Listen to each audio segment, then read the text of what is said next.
অভিনেত্রী মেহের আফরোজ শাওন ও সুহানা সাবাকে জিজ্ঞাসাবাদের জন্য আটক করেছে ঢাকা মহানগর গোয়েন্দা পুলিশ। বিকেলে তাদের আদালতে তোলা হতে পারে। বৃহস্পতিবার সন্ধ্যায় শাওনকে ও রাতে আটক করা হয় সাবাকে।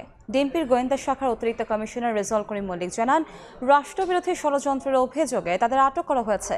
এর আগে বুধবার ধানমন্ডি ৩২ নম্বরে শেখ মুজিবুর রহমানের বাড়িতে ভাঙচুরের পর সামাজিক যোগাযোগ মাধ্যমের বিরোধিতা করে পোস্ট করেন শাওন। এরপর তার জামালপুরের বাড়িতে আগুন দেয় দুর্বৃত্তরা।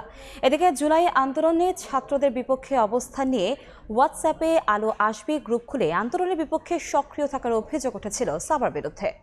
এই মুহূর্তে মিন্টো রোডে ডিবি কার্যালয়ের সামনে আছেন সহকর্মী শাবাব ওয়াসিফ। সরাসরি যাচ্ছি তার কাছে। ওয়াসিফ, রাষ্ট্র নিয়ে ষড়যন্ত্রের অভিযোগে অভিনেত্রী মেহের আফরোজ শাওন এবং সুহানা সুবাকে ডিবি হেফাজতে নেওয়া হয়েছে। এই মুহূর্তে তারা ডিবি হেফাজতে আছেন এবং তাদেরকে জিজ্ঞাসাবাদের কাজ চলছে। এবং আমরা সর্বশেষ যে তথ্য পেয়েছি, ডিবি কর্মকর্তা আমাদেরকে জানিয়েছেন যে তাদেরকে মামলা দেওয়া হবে কিনা এই ব্যাপারটা তাদেরকে মামলা দেওয়া হবে কিনা এই ব্যাপারটা নিয়ে কোনো সুনির্দিষ্ট তথ্য আমরা পাইনি।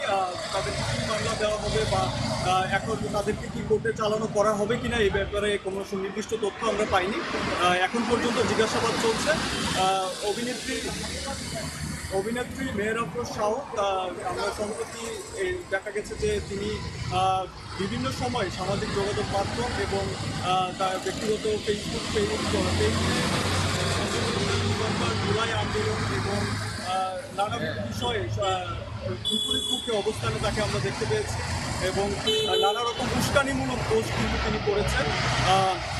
এবং আরেকজন অভিনেত্রী সুহানা সাবা, তিনি আসলে যখন আন্দোলনের সময় একটি হোয়াটসঅ্যাপ গ্রুপ অভিনেত্রীদের এক অংশের একটি হোয়াটসঅ্যাপ গ্রুপ আলো আসবেই নামক একটি গ্রুপে তিনি সদস্য ছিলেন এবং সেই হোয়াটসঅ্যাপ গ্রুপটি আন্দোলনের বিপক্ষে কাজ করে যাচ্ছিল তখন।